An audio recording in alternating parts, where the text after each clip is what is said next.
Hello everyone. నా పేరు doctor Prajishna, consultant neonatologist and paediatrician, rainbow children's hospital, Vijayawada.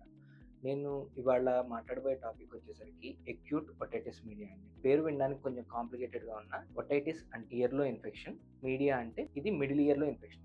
ఇయర్లో వచ్చేసరికి 3 పార్ట్స్ ఉంటాయి: external ear, middle ear and internal ear. So middle ear వచ్చేసరికి మిడిల్గా ఒక బాక్స్ లైక్ స్ట్రక్చర్ అండి. ఇది బాక్స్ లైక్ స్ట్రక్చర్ క్లోజ్డ్, అటువైపు ఇటువైపు క్లోజ్డ్ ఉన్నా కానీ సో థ్రోట్లో ఉన్న బ్యాక్టీరియా మిడిల్ ఇయర్ని ఇన్ఫెక్ట్ చేసే అవకాశం ఉంటుంది. సో ఇది ఎందువల్ల అంటే థ్రోట్కి మిడిల్ ఇయర్కి మధ్యలో కనెక్షన్ ఉంది. దాన్ని యూస్టేషన్ ట్యూబ్ అంటాం. నార్మల్గా యూస్టేషన్ ట్యూబ్ మనకి ప్రెషర్ని ఈక్వల్ చేయడానికి పనికొస్తుంది. అంటే మనం ఫ్లైట్లో వెళ్ళినా కానీ, లేదంటే హై ఆల్టిట్యూడ్స్ కొండల మీదకి అలా వెళ్ళినప్పుడు కానీ చెవులు మూసుకుపోకుండా దాన్ని పనికొచ్చే చూసేది ఈ యూస్టేషన్ ట్యూబ్. కానీ ఎప్పుడన్నా వైరల్ ఇన్ఫెక్షన్ కానీ ఏదన్నా వచ్చిందనుకోండి, యూస్టేషన్ ట్యూబ్ పనిచేయడం అనేది అందువల్ల పిల్లల్లో ఈ ఇన్ఫెక్షన్స్ అనేవి కామన్గా ఉంటాయి. అందులో ఈ యూస్టేషన్ ట్యూబ్ అనేది కూడా చాలా చిన్నదిగాను and at the same time ట్రాన్స్ఫర్స్గా హారిజాంటల్ గానే. దీనివల్ల ఈ థ్రోట్లో ఉన్న ఏ ఇన్ఫెక్షన్ అన్నా చెవుల్లోకి రీచ్ అయ్యే ఛాన్స్.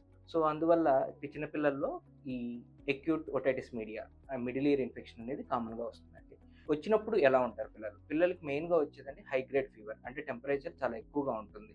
మోర్ దెన్ 102, 103 ఇలా ఎక్కువ వస్తూ ఉంటుంది. And at the same time ear pain, చెవి నొప్పి చాలా ఎక్కువ ఉంటుందండి. చిన్నపిల్లలు అంటే మరీ చిన్నపిల్లలు ఉంటే లెస్ దాన్ 2 ఇయర్స్, వీళ్ళు వచ్చేసరికి చెవి నొప్పిని ఎక్స్ప్రెస్ చేయలేరు.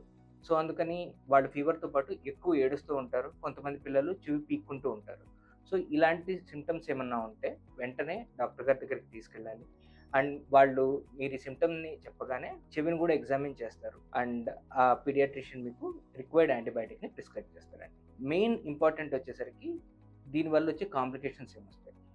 దీనివల్ల వచ్చే కాంప్లికేషన్స్ వచ్చేసరికి ఎక్కువ సార్లు వచ్చిందనుకోండి, హియరింగ్ అనేది ఎఫెక్ట్ అవ్వచ్చు. సో మల్టిపుల్ టైమ్స్ అనేది రాకుండా చూసుకోవాలి. ప్రివెన్షన్ అనేది ఇంపార్టెంట్. సో దీన్ని ఎలా ప్రివెంట్ చేయాలి? So first and foremost important thing వచ్చేసరికి బ్రెస్ట్ మిల్క్.